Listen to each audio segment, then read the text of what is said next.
पुंडलिक वरदा हरी विठ्ठल, श्री ज्ञानदेव तुकाराम. अभंग दुसरा. चहुवेदी दान साही शास्त्री कारण, 18 पुराणे हरसी गाती.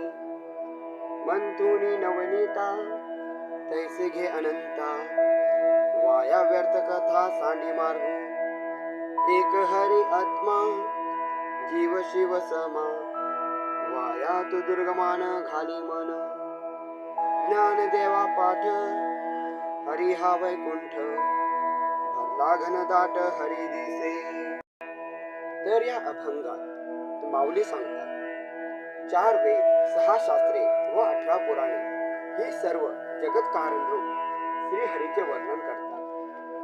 दह्याचे घुसळण करून त्यातील सारभूत लोणी घेऊन आसार ताक जसे टाकतात, त्याप्रमाणे वेद, शास्त्रे व पुराणे यांचा विचार करून त्यातील तत्व सार जो श्रीहरी त्याचा स्वीकार कर व आसाराशी जी अर्थवाद वाक्य त्यांचा अर्थाचा त्याग कर.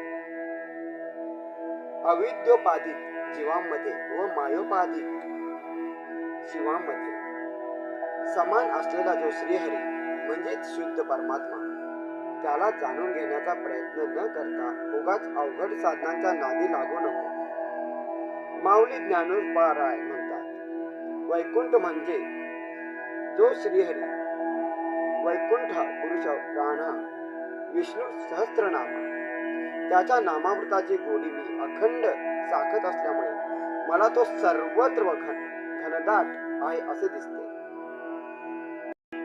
तर चहुवेदी जाण साही शास्त्री कारण, 18 पुराणे हरसी गाती. म्हणजेच 4 वेद, 6 शास्त्रे आणि 18 पुराणे यांचा एकच अर्थ आहे. ती सगळी फक्त हरीचेच गुणगान गातात. नंतर मंथुनी नवनीता तैसे घे अनंता, वाया व्यर्थ कथा सांडी मार्ग. जसं दही घुसळून त्यात लोणी काढतो, तसंच वेद पुराण घुसळून त्यात सार म्हणजे अनंत हरीचे नाम घे. बाकीच्या व्यर्थ गोष्टींच्या मार्ग सोडून दे. पुन्हा एक हरी आत्मा जीव शिव सम, वाया तो दुर्गमान घाली मन. म्हणजेच एक हरी आत्मा हाच सगळ्या जीवांमध्ये आणि शिवांमध्ये समान भरलेला आहे. उगाच मनाला कठीण आणि अवघड मार्गात घालू नको. ज्ञान देवा पाठ हरिया वैकुंठ, भरला घनदाट हरी दिसे. म्हणजेच माऊली ज्ञानेश्वर महाराज म्हणतात, जो सतत हरिपाठ करतो त्याला हे संपूर्ण जगच वैकुंठ वाटते. जिकडे तिकडे त्याला घनदाट हरीच भरलेला दिसतो. रामकृष्ण हरी. पुन्हा भेटू आपण 3ऱ्या अभंगामध्ये. तोपर्यंत रामकृष्ण हरी.